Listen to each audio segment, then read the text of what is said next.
Hi, I'm Gary. Welcome to my channel. Welcome back if you've been here before. Today, I'm just having a quick look at what I'm going to be doing with converting this shed and this greenhouse into a proper garden office workshop for me. Today I'm talking about the planning of it, looking at what we're intending to do, and also talking about the various regulations that we've had to consider. Follow me as we make my new shed.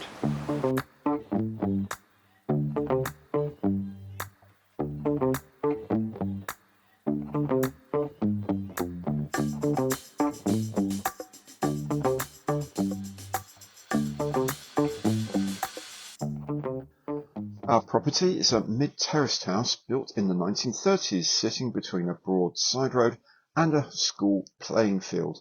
The garden is long but reasonably narrow at around 5 metres. Most of the houses around here have had rear extensions and either garden rooms or sheds built over the last 20 years or so.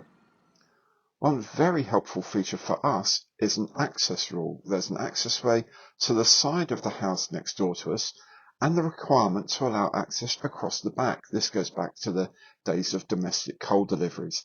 For us, this means easy access for the builders, so they don't have to carry everything through our house.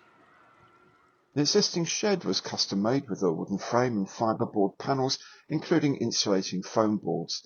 The exterior was covered in wooden cladding.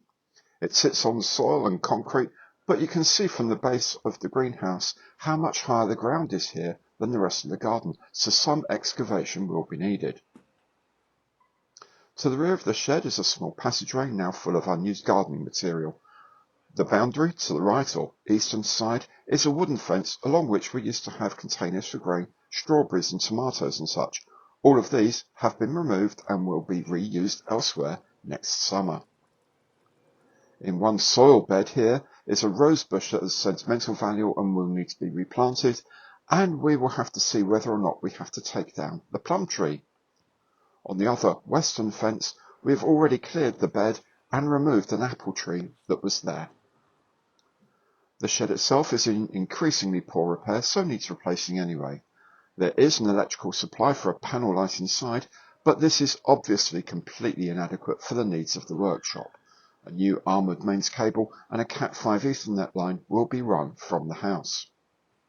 And of course, step 1 will be clearing the shed and sorting its contents into what we will keep or discard. But first of all, some planning.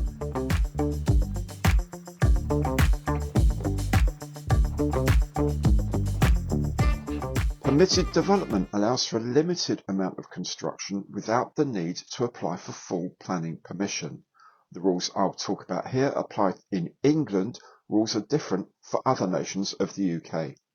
The outbuilding must not exceed 50% of the total land area around the original house, that is, as it was built or as it was on the 1st of July 1948 if it is older, like our house is.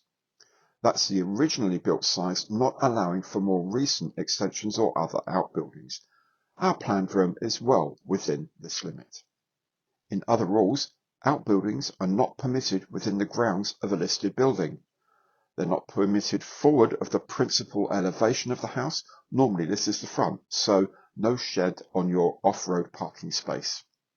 The outbuilding must not provide self-contained accommodation, nor may it have a microwave antenna, although you can normally fit a regular satellite dish subject to your local regulations. The building must be single-story and may not exceed 2.5 metres height at the eaves, with an overall limit of 4 metres for a dual pitched roof. Any other type of pitched roof has a height limit of 3 metres. And if the outbuilding is within 2 metres of a boundary, it may not in any case be more than 2.5 metres high. Balconies and verandas are not included in permitted development, and any decking must be no more than 300 millimetres above the ground. Remember, special rules will apply if you live within a national park, in the Broads, within an area of outstanding natural beauty, or within a UN World Heritage Site, but you'll probably already know about that if you do. Do remember that local rules may also apply.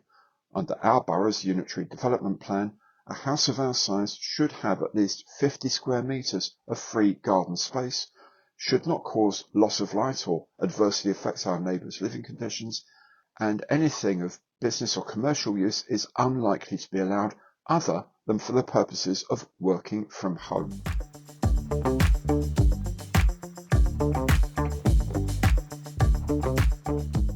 The design of the workshop is pretty straightforward. It's a box structure, roughly 5 metres wide and 5.5 metres long on the outside. It contains a side room of about 1.2 by 3 metres that will be the new garden storage room. The rest is my new workshop. At the front will be a window and a glazed door with a solid door for the storeroom. The exterior will be clad with composite panelling. There will be 8 double electrical sockets, an air conditioner unit, and 3 1200 by 600mm LED panel lights. There will be exterior lights as well, and the whole structure will be insulated. But I'll cover the full layout plans in a later video. So that's it for today. In the next video, we'll be clearing the existing structure. I look forward to seeing you then. Goodbye for now.